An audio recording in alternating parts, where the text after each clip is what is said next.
Hello అండి. అందరికీ నమస్కారం. ఈనాటి కథలకి స్వాగతం.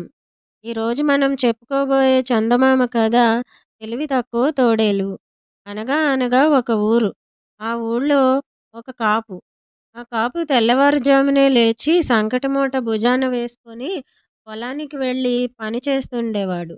ఒక రోజున జొన్న పైరు కోసి పైటన్నం తింటూ ఉండగా చిట్టడవిలో నుంచి ఒక తోడేలు నకనకలాడుతూ వచ్చి జొన్న సంకటి చూచి మామ మామ నాకు కాస్త రుచి చూపించవు అని అడిగింది.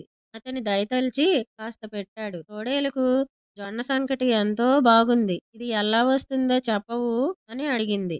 పొలం దున్నాలి అన్నాడు కాపు. దున్నగానే సంకటి కడుపు నిండా తినొచ్చు కదా అంది తోడేలు.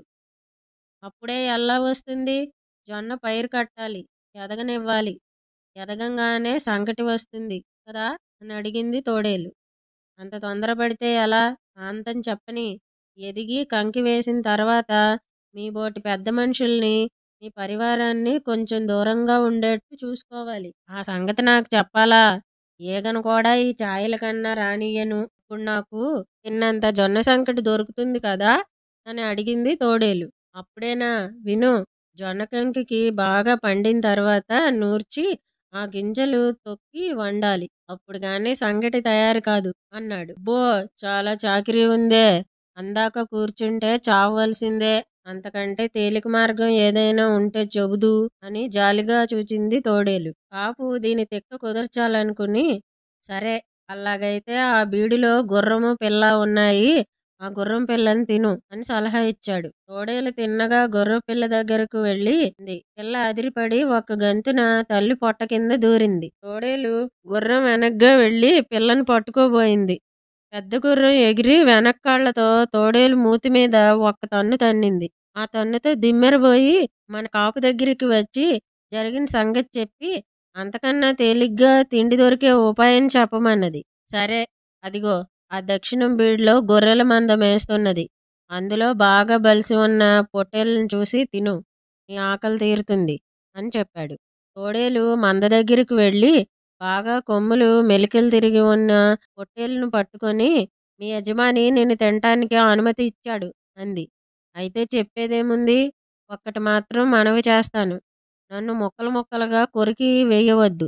నా తిత్తి చీల్చవద్దు. నోరు బాగా విప్పుకుంటే నేనే నోట్లోకి దూకిపోతాను. నీకు మింగే పని కూడా ఉండదు. కడుపు నిండిపోతుంది. ఏమంటావు అన్నది పొట్టేలు. తోడేలు తల ఊపింది. ముందర కాళ్లతో గుంట తీసి అందులో కాళ్ళు నిగడదన్ని నోరు పూర్తిగా తెరిచి కూర్చుంది. పొట్టేలు వెనక్కి వెళ్ళి రయ్యన వచ్చి టప్పుమని కన్ను తన్ని పారిపోయింది. ఆ దెబ్బతో తోడేలుకు స్పృహ తప్పింది. గంటసేపు వరకు గాని మళ్ళీ దానికి స్పృహ రాలేదు. అప్పుడు దానికి చిన్న సందేహం కలిగింది. ఇంతకు నేను పొట్టేలుని తిన్నానా లేదా అనుకుంది. కాసేపు ఆలోచించి ఆ బహుశా తినేసే ఉంటాను అనుకున్నది. ఆ విధంగా మన పొట్టేలు బతికిపోయింది.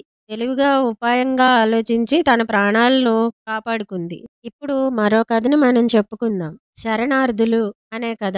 అనగా అనగా ఒక ఉడత. ఆ ఉడత ఒక మర్రి చెట్టు తొర్రలో కాపురం ఉంటూ ఉండేది. ఒకనాడు అది చెట్టు కింద కూర్చొని కాయలు తింటూ ఉండగా సుడిగాలి వచ్చి చిన్న కొమ్మ ఒకటి విరిగి దాని మీద పడింది. ఇది వరలో ఆకులు రాలుతూ ఉండేవి గాని కొమ్మ ఎప్పుడూ విరిగి పడలేదు. అందువల్ల కొమ్మ పడగానే ఆకాశం విరిగి తన మీద పడుతూ ఉందనుకుని గాబరాతో అక్కడి నుంచి గబగబా పరిగెత్తడం సాగించింది. అలా పోతూ ఉండగా దారిలో ఒక కోడిపెట్ట దాన్ని చూసింది. ఎక్కడికి అంత గాబరాగా పరిగెత్తుకుపోతున్నావు అని ఉడతను అడిగింది. అయ్యో, ఇంకేముంది, పరిగెత్తు పరిగెత్తు, ఇప్పుడే ఆకాశం విరిగి ఒక చిన్న మొక్క నా మీద పడింది. ఇక్కడుంటే మన మీద మళ్ళా పడుతుంది అంది ఉడత కోడిపెట్టతో. ఆ మాటలు వినేసరికి కోడికి కూడా గాబరా వేసి ఉడత వెంట తాను కూడా గబగబా పరిగెత్తడం మొదలుపెట్టింది. పోతూ ఉండగా అంత భయంతో పోతున్నారు ఎక్కడికి, ఏమిటి సంగతి అని అడిగింది కుందేలు.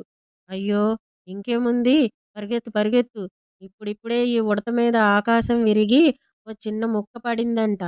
ఆ సంగతి అది నాతో చెబితే నేను పోతున్నాను.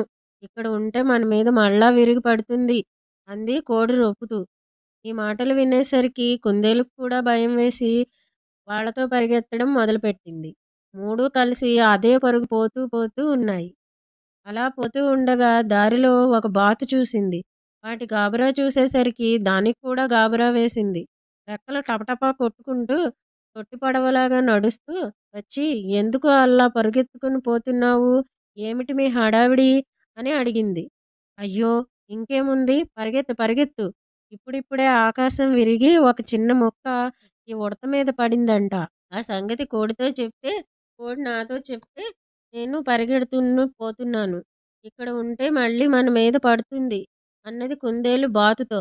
అదంతా వినేసరికి బాతుకు కూడా భయం వేసి తను కూడా వాళ్ళతో పరిగెత్తడం మొదలుపెట్టింది. ఈ 4 కలిసి ఎక్కడా ఆగకుండా పారిపోతూ ఉన్నాయి. పోతూ పోతూ ఉండగా వీటన్నింటినీ ఒక నక్క చూసింది. చూచి, "అయ్యో!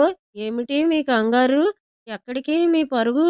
ఆగండి ఆగండి, మిమ్మల్నే అంత రొప్పుతూ రోజుతూ ఎక్కడికి పోతున్నారు? ఏమిటి సంగతి?" అని అడిగింది నక్క. "అయ్యో!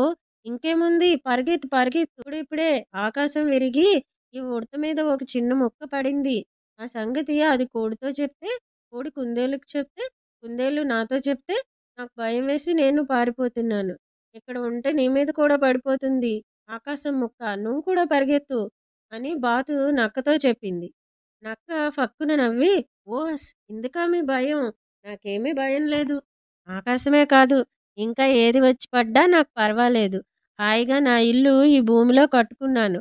ఏదైనా విరిగి పడితే చప్పున దాంట్లో దూరి దాక్కుంటాను. అప్పుడు ఏమీ కాదు" అని గర్వంగా చెప్పింది. ఈ మాటలు విని, "నక్కబావా, దేవుడిలాగా దొరికావు. మేము శరణార్థులం. కాస్త మాకు కూడా నీ ఇంట్లో చోటిస్తే నీకెంతో పుణ్యం ఉంటుంది" అని ఆ 4 దీనాతి దీనంగా అడిగాయి. నక్క తనలో తాను పొంగిపోతూ ఉంది.